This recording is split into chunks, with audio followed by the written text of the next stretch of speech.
Imagina a seguinte situação. Pensa num problema mecânico na nossa biologia ocular. O nervo óptico simplesmente falha. O globo ocular não capta a luz, a visão apaga. Uhum. É um diagnóstico clínico bem limpo, né? Binário até. Exato. A medicina olha para isso e diz: a pessoa enxerga ou não enxerga. Ponto final. Mas e se a pior epidemia de cegueira da história da humanidade não tiver, tipo, absolutamente nada a ver com a nossa biologia? Essa é uma provocação excelente. Pois é. E se a pessoa mais cega de uma sala for, paradoxalmente, justamente aquela com a visão 20/20, aquela que enxerga todos os detalhes físicos ao redor, mas é incapaz de ver a realidade? Olha, essa é a grande armadilha da nossa percepção. A gente se apega demais ao mundo físico porque ele é fácil de categorizar. O tangível dá pra gente uma falsa sensação de segurança. Dá uma ilusão de controle, né? Com certeza. Mas quando a gente entra no terreno da moralidade, das crenças, da filosofia, aí o conceito de visão se torna um campo minado. E é exatamente por isso que o nosso mergulho profundo de hoje é tão fascinante. Nós vamos nos debruçar sobre uma mensagem bem específica que foi entregue hoje, dia 19 de abril de 2026. Uhum, uma reflexão recente. Sim, elaborada pelo pastor Raimundo Alcântara Menezes, lá na Igreja Batista Missionária. A nossa missão aqui hoje é pegar a tese central desse material e, destrinchar como ela aborda uma questão universal da nossa condição humana. Que são os diferentes tipos de cegueira que nos afetam, né? E que muitas vezes nos paralisam todos os dias. Isso. E o ponto de partida para essa exploração toda é uma narrativa milenar famosa, o capítulo 9 do Evangelho de João, que conta a história de um homem que era cego de nascença. Mas, antes da gente começar a desempacotar todos esses conceitos, cabe aqui a gente fazer um aviso bem sereno e transparente para quem nos ouve. Ah, sim, fundamental. Como o nosso ponto de partida hoje é um sermão religioso que naturalmente traz dogmas teológicos do cristianismo, a gente precisa deixar muito claro que o nosso objetivo nessa análise não é endossar qualquer religião ou tomar partido sobre a fé cristã. Perfeito. A nossa proposta é puramente investigativa. Exatamente. Nós vamos relatar e analisar os princípios filosóficos, o contexto histórico e as engrenagens da psicologia humana, sabe? As engrenagens que sustentam essa mensagem original. É um olhar crítico sobre comportamento humano, sem julgamentos de valor sobre a religião em si. Maravilha. Feita essa ressalva que é essencial, a gente precisa primeiro olhar para o cenário da época. Porque, para entender essa metáfora da cegueira mental e espiritual que o texto propõe, a gente tem que compreender como a cegueira literal, a cegueira física, era tratada lá no primeiro século. Nossa, e o cenário descrito nas fontes é assustador. É brutal, né? Sim, porque a ignorância da sociedade sobre as deficiências gerava uma crueldade que era institucionalizada. É um aspecto muito louco da organização do Império Romano. Como assim, institucionalizada? Conta mais sobre isso.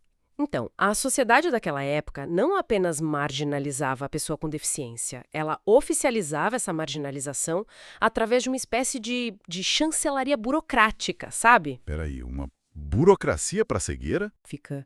Era uma vestimenta inconfundível que funcionava basicamente como uma licença oficial para mendigar. Caramba! Então não era só uma questão de não ter oportunidades de trabalho. O próprio governo colocava um uniforme na pessoa dizendo, seu papel na sociedade até o fim da vida é pedir esmolas. Exato. A justificativa oficial, a desculpa do Estado, era evitar fraudes. Eles queriam impedir que pessoas saudáveis fingissem deficiências para fugir do trabalho duro ou do serviço militar. Ah, claro, a velha desculpa da burocracia. Pois é, mas o efeito prático disso, o impacto psicológico, era devastador. Quando uma criança nascia cega, a família já sabia ali, no momento do parto, que o teto daquela vida inteira seria a mendicância. Nossa, que pesado. Muito. A capa era tipo um atestado perpétuo de inutilidade produtiva, uma sentença que isolava o indivíduo de qualquer participação ativa na comunidade. E é justamente esse cenário que cria o terreno para a primeira grande interrogação da história. Quando os apóstolos de Jesus veem esse homem cego com a capa, eles fazem uma pergunta que, olha, à primeira vista parece só uma curiosidade teológica, mas no fundo revela muito sobre a nossa natureza. Uhum. A famosa pergunta da culpa. Isso. Eles perguntam, mestre, quem pecou, este homem ou os pais dele, para que ele nascesse cego? O que é um absurdo lógico, né? Total. Quando a gente aplica a lógica nisso, a coisa desmorona na hora, porque os judeus não acreditavam em reencarnação. Então, como que um feto comete um pecado dentro da barriga da mãe para ser punido com a cegueira ao nascer? Não tem sentido. E é esse absurdo que revela o primeiro tipo de cegueira que a mensagem de hoje analisa. O que o autor chama de cegueira do ensino, ou é a cegueira que é gerada pela ignorância dogmática. Interessante. Como funciona isso na prática? Olha, o desespero humano por causalidade é tão grande, a gente tem tanta necessidade de achar um motivo, que as pessoas preferem inventar lógicas cruéis do que aceitar o caos do universo, sabe? Uhum. A gente precisa achar um culpado. Exato. Se a ideia do feto pecador não faz sentido, a culpa sobra automaticamente para quem? Para os pais. A necessidade de culpar alguém por uma tragédia inexplicável serve só para dar à sociedade uma falsa sensação de controle. Tipo, se eles pecaram e foram punidos, basta eu não pecar que os meus filhos vão nascer saudáveis. É um mecanismo de defesa psíquica, né? Perfeito, é exatamente isso. Só que a narrativa mostra que Jesus quebra essa roda de imediato. A resposta dele rompe o estigma ali na hora. Ele diz que nem o homem nem os pais pecaram, mas que aquilo aconteceu para que a glória do divino se manifestasse. Ele tira o peso da culpa completamente e muda o foco para o propósito. Sim. Mas o fascinante é que essa cegueira do ensino, essa mania de procurar culpados ou inventar regras místicas mirabolantes, isso não ficou lá no passado. Nossa, de jeito nenhum. E o material do sermão de hoje traz umas anedotas que são, assim, hilárias, mas ao mesmo tempo muito trágicas, de como isso sobrevive até hoje. O perigo das superstições travestidas de verdades absolutas. Aquele exemplo do Fusca ilustra isso de uma forma muito clara. Conta essa do Fusca para quem nos ouve porque é surreal. Gigante para ele, né? Sim. Só que aí a liderança local, ancorada numa visão super distorcida de que o divino só opera no luxo absoluto, simplesmente destrói a alegria do cara. Eles afirmam que aquele Fusca foi um presente maligno, porque se fosse divino seria um carro 0 quilômetro. Olha o nível da crueldade, cara.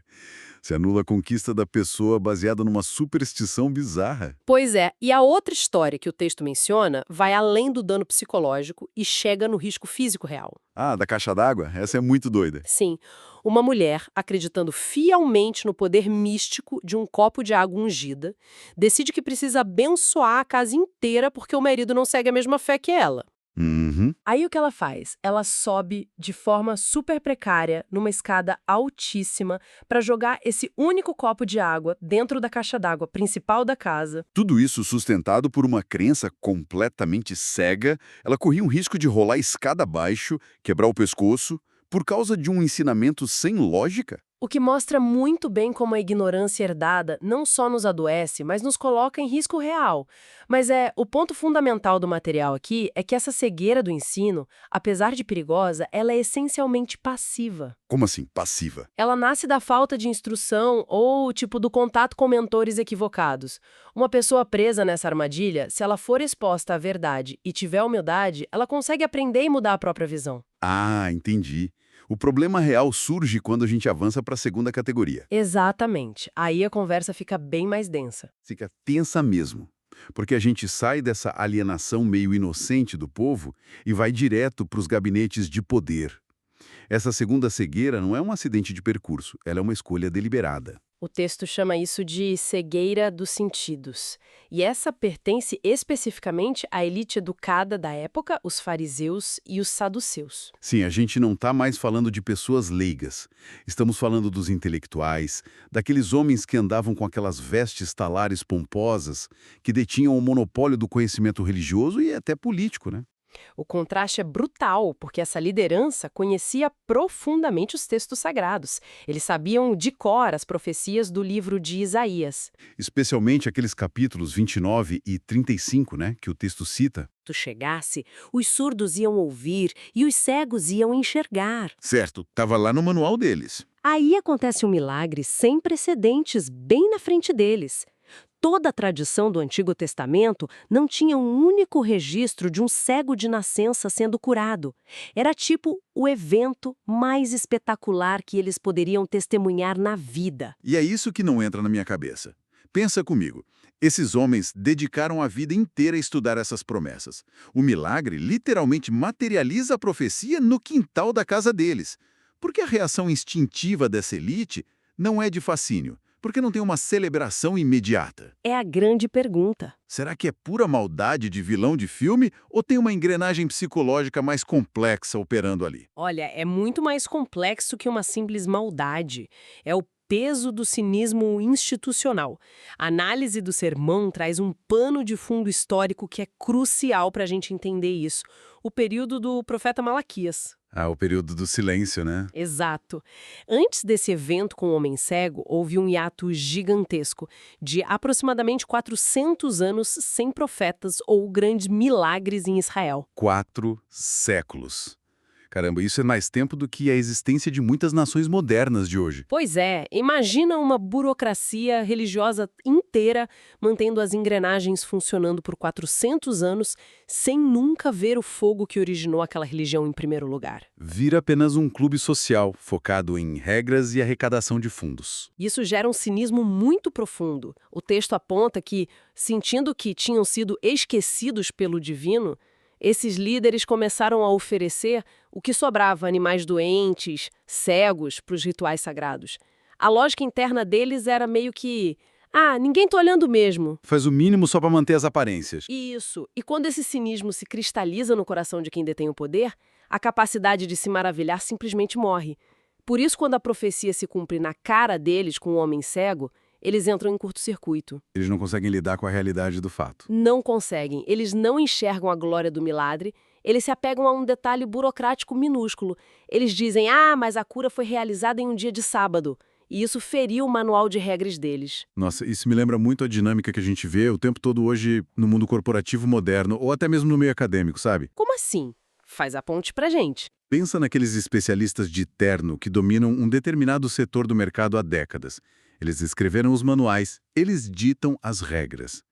De repente, surge uma inovação disruptiva. Uma tecnologia nova, por exemplo. Sim, uma tecnologia que melhora a vida de todo mundo, mas que quebra totalmente o modelo de negócios antigo deles. A primeira reação dessa elite corporativa quase nunca é tipo abraçar a inovação.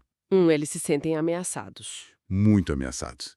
Eles atacam, eles tentam legislar contra a novidade, usam a burocracia do Estado para sabotar, eles preferem destruir a inovação a admitir que o paradigma mudou e que eles, perderam o controle do topo da pirâmide. A analogia é perfeita.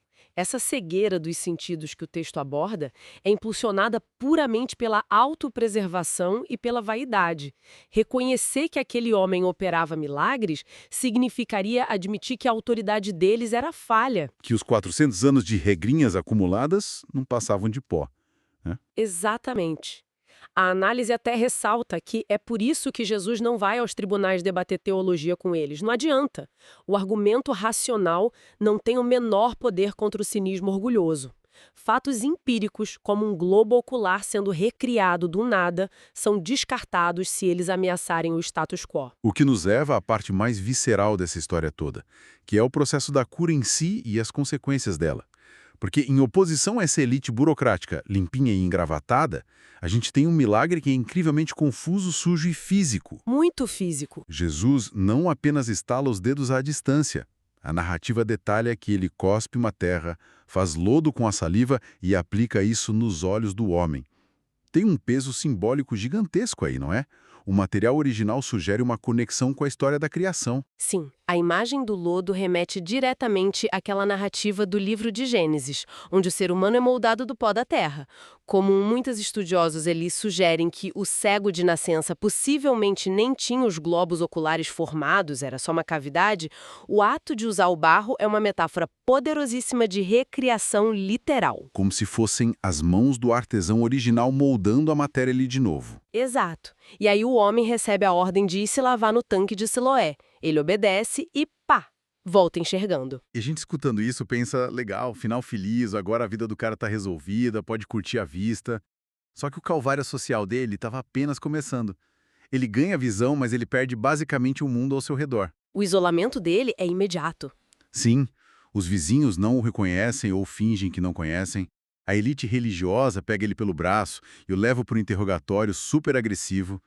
Mas, sério, a parte que eu acho mais aterrorizante e triste dessa história é a reação dos próprios pais dele. É de cortar o coração. Eles são chamados pelos fariseus e, em vez de defenderem o filho ou, sei lá, comemorarem o milagre da visão dele, eles entram em pânico total. Eles dizem, olha, ele já tem idade, perguntem a ele. Eles literalmente entregam o próprio filho aos leões. Por que um pai ou uma mãe fariam um negócio desses? Para compreender essa covardia terrível, a gente precisa dimensionar o peso do que era ser expulso da sinagoga no primeiro século. Era tão grave assim? Muito grave. Hoje, se você é expulso de uma congregação, isso pode significar apenas mudar de prédio no domingo seguinte e fazer novos amigos. Mas naquela sociedade hebraica, a sinagoga era o epicentro econômico, social e jurídico da vida. Ah, entendi. Não era só um lugar de oração. Não mesmo. Ser expulso significava o isolamento total da comunidade. Você não podia mais comprar carne no mercado com os irmãos, ninguém faria nenhum tipo de negócio com você e até a sua família estendida era obrigada a cortar relações. Caramba, era a morte social e financeira do indivíduo. A indigência completa. O medo dos pais não era um medo teológico, era o terror absoluto de morrerem de fome na rua. É um nível de pressão torturante. Estão praticando um verdadeiro abuso psicológico coletivo com aquele homem recém-curado. É um gaslighting.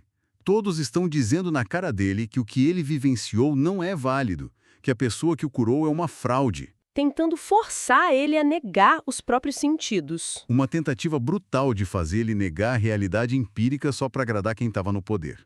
E, incrivelmente, mesmo enxotado, sem o apoio dos pais, sem a comunidade que ele conhecia, o cara vira para os maiores intelectuais da noção e lança aquela frase definitiva, né? Aquela resposta é maravilhosa. Ele diz uma coisa eu sei, eu era cego e agora vejo. Ele não tenta debater, ele constrói a fortaleza dele não sobre teses teológicas que ele nem desconhece, mas sobre o fato irrefutável da própria experiência. E isso prepara o terreno perfeitamente para o ápice filosófico dessa mensagem. Que é o reencontro, certo? Isso, depois que o homem é excomungado, expulso do sistema e jogado na rua, ocorre esse reencontro. Jesus vai ativamente procurar por ele. E a pergunta que ele faz ao ex-cego é muito específica e carregada de tensão política e teológica. Ele pergunta se o homem crê no Filho do Homem. E qual que é a gravidade específica desse título? Por que não perguntar apenas, sei lá, você acredita em Deus ou acredita que eu sou um profeta? Porque o termo Filho do Homem, como a análise de hoje aponta muito bem, baseando-se no livro do profeta Daniel, não é só um apelido afetuoso ou humilde. É um título messiânico colossal. Ah, tem um peso nas escrituras. Gigante. Na profecia de Daniel, o Filho do Homem é uma figura cósmica, a quem é dado o domínio eterno sobre todos os povos, nações e línguas. Nossa, a aposta sobe imensamente, então, com essa pergunta. Exatamente. Não se tratava mais de reconhecer um curandeiro bondoso. Era sobre fazer uma declaração de lealdade política e espiritual que subvertia completamente a autoridade daqueles fariseus que tinham acabado de destruir a vida social dele. E tem um detalhe lindíssimo na narrativa que o material destaca. Quando Jesus faz essa pergunta ali na rua, o homem ainda não tinha visto o rosto dele, fisicamente falando. Verdade, porque quando Jesus passou o lodo, o homem ainda era cego. Ele tinha sido enviado cego para o tanque e voltou enxergando. Quando ele volta, Jesus não está mais lá. Então, nesse reencontro, ele reconhece a autoridade de Jesus pela voz, pela presença. Ele já o enxergava de forma cristalina antes mesmo da primeira luz entrar pelas retinas novas dele. O que amarra a tese central dessa reflexão de hoje, né? A visão mais importante e poderosa de todas é a visão do coração. Perfeito. O material defende que o reconhecimento meramente intelectual dos fatos não transforma ninguém. A própria teologia cristã, que foi citada, argumenta que até as entidades malignas acreditam na existência do divino de forma intelectual e tremem. A diferença vital daquele homem curado é a coragem moral dele, né? Ele uniu a percepção de uma verdade empírica superior com uma resiliência absolutamente inabalável diante de um sistema corrupto. Ele viu e se recusou a desver só para agradar a elite. Então, olha só, recapitulando a arquitetura incrível dessa análise que a gente fez hoje. para quem está acompanhando. Nós fomos confrontados primeiro com a brutalidade do estigma social. Aquelas capas de mendigo que a sociedade distribui para limitar quem não se encaixa nos padrões. A marginalização oficializada. Depois, a gente passou pelo alerta sobre a cegueira do ensino, como a busca desesperada por respostas fáceis gera superstições perigosas tipo fuscas amaldiçoados e gente subindo em caixas d'água. A ignorância dogmática em ação. Em seguida, nós descemos às profundezas da cegueira dos sentidos. O cinismo terrível daqueles que conhecem as regras, que têm um estudo, mas fecham os olhos para proteger as próprias cadeiras de poder. A cegueira voluntária. E fechando o ciclo, nós celebramos a coragem moral de um excluído social que preferiu o exílio e a verdade da própria experiência em vez da segurança ilusória do consenso da multidão. O que nos fornece uma ponte direta super necessária para a nossa realidade contemporânea. Ah, com certeza. Como a gente aplica isso hoje? Pegando bem a essência dessa cegueira dos sentidos, daquele fariseu intelectual mais cínico, eu proponho uma reflexão para quem nos ouve que transcende o texto antigo. Manda bala. Hoje nós estamos imersos na chamada Era da Informação. Nunca na história da humanidade a gente teve um acesso tão democratizado e instantâneo a dados, pesquisas científicas e fatos concretos. Nós carregamos literalmente bibliotecas inteiras no bolso com os smartphones. Exato. A luz do conhecimento empírico está brilhando nas nossas telas 24 horas por dia. Não tem desculpa para não saber as coisas. Mas a provocação que fica martelando na mente é: será que toda essa luz constante está realmente nos fazendo enxergar melhor o mundo e o outro? Ou será que isso está apenas ativando o nosso lado fariseu? Nossa, essa é a ferida. Com todos os fatos do mundo à disposição a um clique de distância, será que nós estamos realmente abertos para mudar nossas opiniões quando a realidade se apresenta na nossa frente? Ou será que a gente está usando toda essa nossa erudição moderna e o acesso ao Google apenas para cavar trincheiras cada vez mais fundas nas nossas próprias câmaras de eco? Será que estamos escolhendo a mesma cegueira voluntária da elite lá do primeiro século, ignorando inovações e verdades que são desconfortáveis apenas para proteger as cartilhas dos nossos pequenos clubes e dos nossos algoritmos tribais nas redes sociais? É uma pergunta que incomoda, mas é necessária. Fica aí o convite para que cada um de nós analise os próprios pontos cegos. Porque, afinal de contas, a pior cegueira de todas é aquela que a gente escolhe cultivar com os olhos bem abertos. Um ponto vital para encerrar. O convite é cultivar a coragem. A coragem de não fechar os olhos da mente perante a verdade empírica, por mais que ela desestabilize o chão que a gente pisa. Exatamente. E com esse desafio gigantesco para nossa própria percepção de mundo, nós encerramos a jornada de hoje. Continuem questionando sempre, continuem buscando a clareza nas ideias e até a nossa próxima exploração.